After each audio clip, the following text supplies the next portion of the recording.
Salut! Alors en faisant ma vidéo d'hier, où je suis un petit peu allé voir ce que nous disaient les chers amis de la LFI, en général sur leurs réseaux sociaux et en l'occurrence X. Et du coup, ça m'a donné une idée de vidéo. Je me suis dit, est-ce qu'on n'en prendrait pas un, là, le jeudi? On se paye un gauchiste et on va voir un petit peu ses réseaux sociaux, on va voir un petit peu s'il y a des petites interviews, des petites choses, de quoi il a pu parler, en fait, ces derniers temps, pour voir un petit peu les axes. Comme ça nous permet de voir un peu quelle orientation peuvent avoir certains partis. On attaque directement par du Raphaël Arnaud, du grand champion.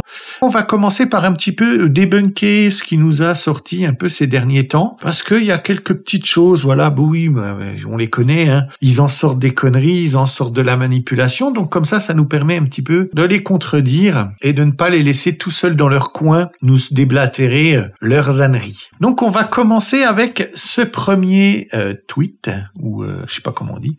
Ce soir à Lille se tient debout Pierre Charest, 97 ans, ex-membre de la résistance face aux nazis, pour dire stop à Marine Le Pen, Éric Zemmour et ce gouvernement qui leur ouvre la voie. Le tout avec un kéfier venu tout droit de Palestine. Merci, Monsieur Charest. Alors, on a tous beaucoup de respect pour les anciens, pour les résistants, mais quelqu'un qui se dit résistant et qui porte un kéfier et qui nous dit stop à Marine Le Pen, à un moment donné, il s'est perdu. Non, mais il s'est perdu. Là, on sent bien que les 50 ans de gauche lui ont fait mal à la tête. Il a 97 ans. Est-ce que son avis reste encore pertinent, en fait? Parce que, à l'heure où tout ce qu'il a défendu à cette époque est en train d'être détruit, est en train de disparaître, je pense que là, c'est quand même difficile. La parole de cet homme me paraît un petit peu dévoyée par ses 50 ans de gauche et ses 50 ans devant la petite lucarne carrée puis rectangulaire qu'est la télé. Et là, je dois avouer que c'est triste. Non, mais c'est triste, parce que même des gens comme ce Pierre Charest, qui ont montré beaucoup de courage et qui ont permis la libération de la France, se retrouvent comme ça, pris par ces gens et utilisés par ces gens et manipulés à son grand âge, c'est quand même dur à entendre. Ils ont vraiment, mais de toute façon, ils n'ont aucun remords, aucune pitié, et rien du tout. Ensuite, ce que nous disions il y a un moment se confirme jour après jour. Macron souhaitait confier le pouvoir au RN. Comme au siècle dernier, ce sont les libéraux qui ont donné les clés du camion aux fascistes. Dégageons Macron et renvoyons Le Pen dans les poubelles de l'histoire. Alors Macron, il est en train d'essayer de nous faire croire que Macron voulait faire gagner le RN en 2024. Tout son parti a appelé à voter la NUPES, là, c'est-à-dire la LFI et consorts et tous les gauchistes. Le mec était dans le gouvernement de Hollande, de gauche, et Raphaël Arnaud, du haut de sa grande intelligence, parce que là, il nous fait preuve de grande intelligence, veut nous faire croire que Macron aurait voulu faire gagner Marine Le Pen. Alors, faudrait lui dire, on le sait, que si c'est ça, il est vraiment passé à côté, Parce que vouloir faire gagner quelqu'un et dire ses opposants politiques qui ne sont pas de son parti et tous les autres, ne votez pas pour Marine Le Pen et votez pour la NUPES, le gars à un moment s'est planté. On sait qu'il est nul. On voit bien ce qu'il a fait de la France, on voit bien que c'est difficile pour lui de faire quelque chose de bien et d'utile. Mais là, franchement, ça serait fort de camion. Un plantage pareil, il s'en serait peut-être quand même rendu compte, non? Bah oui, mon petit Raphaël Arnaud. Mais oui, non. Il n'a pas voulu faire gagner le RN, il déteste le RN, il est pro-Europe, il sait très bien que le RN, au final, n'est pas du tout pro-Europe, ils sont pro-français, pro-France. Horrible, ces gens sont pro-France, ils sont horribles. Donc non, il ne l'a pas fait gagner. Ensuite, chaque année, à Lyon 3, c'est la même chose. Racisme, antisémitisme, islamophobie dans les groupes de promo. Si les agressions ont reculé, c'est grâce à la mobilisation antifasciste. Ne laissons aucune place à ces militants d'extrême droite. Alors là, on nous sort des conversations de camouflées de partout. On sait même pas si c'est une vraie conversation. C'est des insultes. À aucun moment, il y a quelque chose qui nous dit ouais, c'est vraiment des mecs de droite ou de je sais pas quoi. Enfin, on sait pas ce qu'ils nous racontent. En plus d'extrême droite, parce que il a le mot extrême droite à la bouche sans arrêt. Hein. Vous allez voir, ça a l'air d'être un peu son cheval de bataille. Hein. On le savait, mais voilà, c'est là, il est à fond. Il est à fond, vous allez voir. Donc là, voilà, il reposte ce monsieur Zinedine. Oh, elle est fine celle-là. Mais soit dit. Donc bon, non, hein, on ne saura pas vraiment si c'est vraiment des gens d'extrême droite, parce que en fait, dès qu'il voit quelque chose d'antisémite, lui il dit c'est l'extrême droite. Vous allez voir, c'est ça tout le temps en fait. Dès qu'il y a quelque chose, des paroles violentes, il dit ah vous voyez, encore l'extrême droite. Tout le temps, il fait que ça. Il sait pas faire autre chose en fait. La nuance, essayer de comprendre, savoir qui, non. Tout ça, non. C'est extrême droite. Méchant. Ensuite, à nouveau des dingueries de l'extrême droite. Ah bah les revoilà. À l'université. Mais le problème, ce seraient les étudiants qui luttent contre le génocide à Gaza. Antisémites, racistes, néo. On vous hait. Et ceux qui les protègent en s'attaquant aux antiracistes. Donc voilà, il nous remet encore toutes les conneries là qu'on vient de voir. Donc l'extrême droite, les méchants, il a tout dit là. Hein. Ensuite, je serai présent demain à Brest, rassemblement à 19h, à l'esplanade des Français libres en soutien aux personnes attaquées et contre les violences de l'extrême droite. Pas 1000 solutions face au fascisme, riposte immédiate. Donc encore une fois, les violences d'extrême droite. Bon, on a des mecs on ne sait pas qui c'est, ces gaillards avec leurs capuches. C'est des gars d'extrême droite, forcément. Ils sont allés agresser, comme des Mongols, une terrasse d'un bar qui serait de gauche ou d'extrême gauche. Et après, voilà, ils sont partis en courant. Voilà. Donc là, attention, c'est l'extrême droite, forcément. Il est de retour pour se battre, monsieur l'antifasciste. Ah oui, par contre, je vous ai pas dit ça au début, j'ai oublié. Mais quand on regarde là, il y a porte-parole de la jeune garde antifasciste. Monsieur, c'est illégal ça aujourd'hui. Oui, ça a été dissous. Bah bon, ça c'est entre nous. Ensuite, il nous parle de quoi? Dans certains hôpitaux, oui, totalement absurde. Hein. Ah oui, les parkings payants dans les hôpitaux. J'en ai un petit peu parlé hier parce que même moi j'ai trouvé ça débile. Alors, oui, bon le fameux. Ensuite, il nous reposte quoi? Il nous reposte du Bompard. Là, il nous parle un petit peu le Hamas, la Palestine, pour nous dire non, en fait, le Hamas c'est des gentils. Alma Dufour. La France a reconnu l'État de Palestine. Mise en place un pont aérien humanitaire vers Gaza. Non. Demander la fin de l'accord commercial d'Israël. Non. Imposer des sanctions économiques et l'embargo sur les ventes d'armes d'Israël. Non. Le combat contre le génocide continue. Vous voyez, encore une fois, ça c'est vraiment l'exemple même de ce qu'est la LFI et la gauche, et ce sont les mêmes magouilles qu'utilisent Macron et tous les systèmes un petit peu qui se veulent de base totalitaire, c'est-à-dire qu'ils font céder sur quelque chose, mais c'est toujours pour aller plus loin. C'est pour ça que dès que l'on cède 1 millimètre, ça va aller vers 3 mm, 1 cm, 10 cm, c'est toujours pareil. La Palestine est reconnue par la France. Oui, mais vous avez pas fait ça, voilà, c'est fini. En fait, ça, c'est gagné, on n'en parle plus. Pour eux, on n'en parle pas. Maintenant, on continue, on combat. Ce sera jamais assez, en fait. Jamais assez. Je pense que pour que ça soit assez avec la Palestine, faudra carrément que la France, ils envoient les sur Israël. J'ai l'impression que c'est ça qu'ils nous demandent en fait, qu'ils vont nous demander à la fin. On ne sait pas où ils veulent en venir, à toujours en vouloir plus. Article de la Provence. Le député avignonnais Raphaël Arnaud porte une loi pour la gratuité des parkings des eaux. Oh, mais il en peut plus avec ça. Le gars, il s'est trouvé un cheval de bataille à Accon. Là, il est fin heureux. Il s'est dit, oh, j'ai un truc qui a l'air vraiment de gauche, là. Mais tout le monde sera à peu près d'accord. Oui, c'est bon, calme-toi. C'est pas un combat, ça. Alors, il l'avait promis en Italie, des centaines de milliers de personnes sont dans les rues en grève et stopper le génocide à Gaza. Ah oui, leur Gaza, c'est leur grand combat du moment, ils sont à fond avec ça.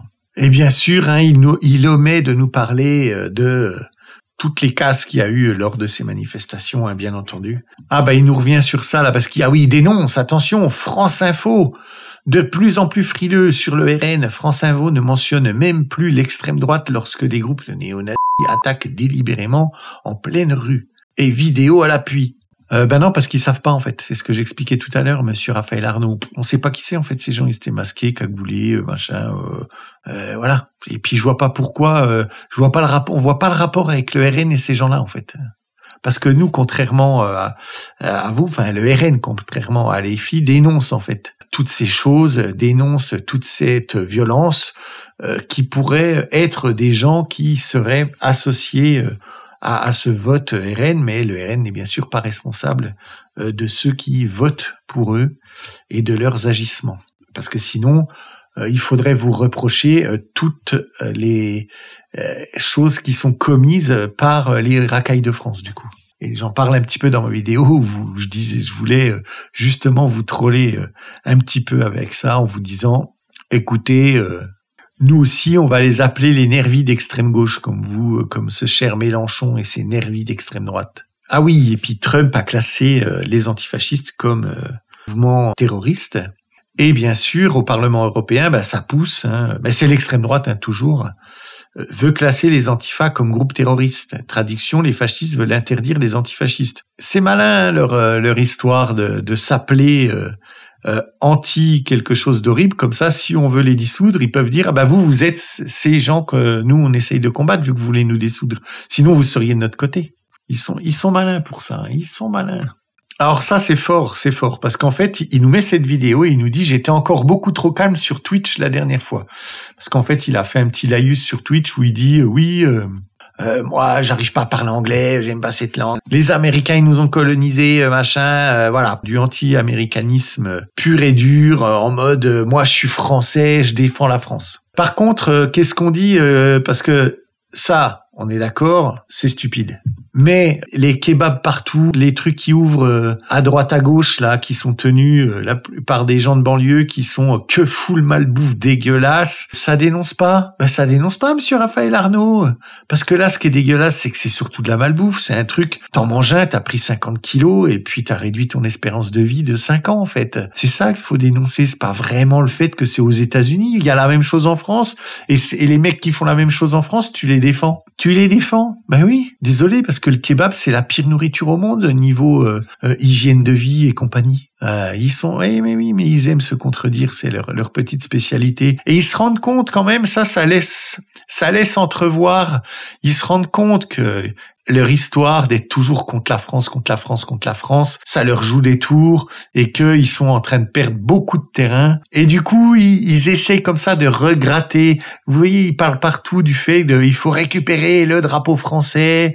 Là, il nous dit, les Américains, les méchants Américains, regardez ce qu'ils font à nos croissants. Ils nous fait presque du RN. Le Raphaël Arnaud, là, il est pas loin de nous mettre un petit drapeau bleu, blanc, rouge après son nom, là. Et là, il a retrouvé il les a retrouvés, là, attention, un collège recrute l'organisatrice d'une marche néo-méchant en prof d'histoire. Alors là, c'est clair. Les cours d'histoire, ça va être quelque chose, les cours d'histoire, là. Je rigole parce qu'en fait, elle aura pas le choix de faire les cours d'histoire qu'on lui demande de faire. Oui, c'est tout. C'est juste qu'elle fera pas de la propagande gauchiste. C'est dommage. Oui, mais c'est ça qui les embête là-dedans, en fait. Oui, ça nous parle des grands rassemblements antifascistes. Aujourd'hui à Brest, après l'attaque de milices d'extrême droite hier contre les personnes installées en terrasse. Toujours l'extrême droite, toujours leur connerie. Il a réussi à nous retrouver des méchants pas beaux, là, et comme il le dit, les émeutes racistes ont éclaté après un appel à la mobilisation anti-migrants. Voilà. On va s'arrêter là, voilà. Pour lui, anti-migrants, ça veut forcément dire d'extrême droite raciste. Et milice, attention, non. Tout le monde pète les plombs.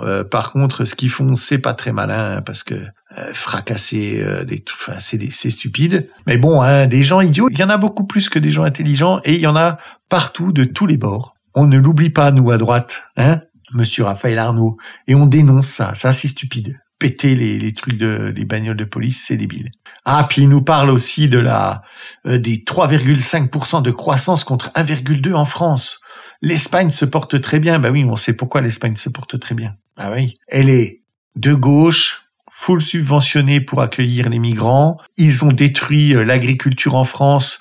Tout ce qu'on bouffe en fruits, légumes, ça vient d'Espagne. Oui, oui, chez eux, ça se passe bien. Bah, forcément, oui.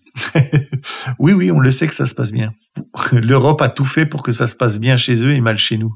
Ouais, voilà. Bon, il tape encore sur ce qui s'est passé avec Frontières, qui est allé dans les manifestations. Ça lui crache à la tronche.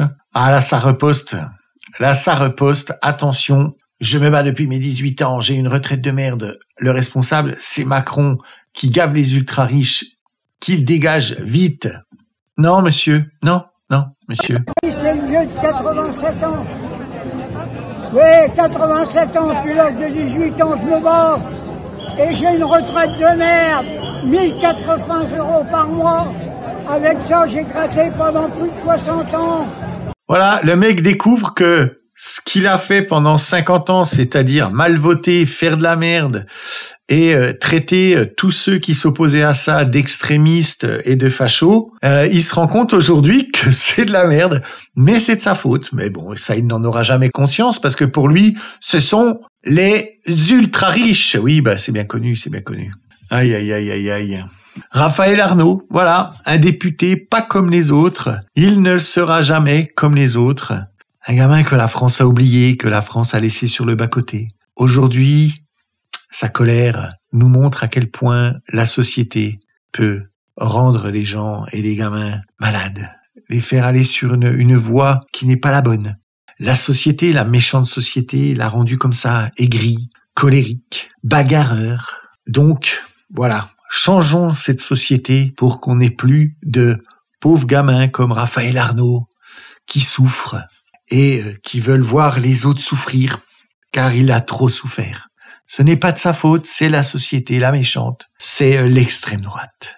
Voilà, merci Raphaël, merci pour tout ce que tu fais. Allez, je vous laisse sur ces images, je vous dis merci d'avoir regardé la vidéo jusqu'au bout. Abonnez-vous, mettez la petite cloche, partagez, likez la vidéo.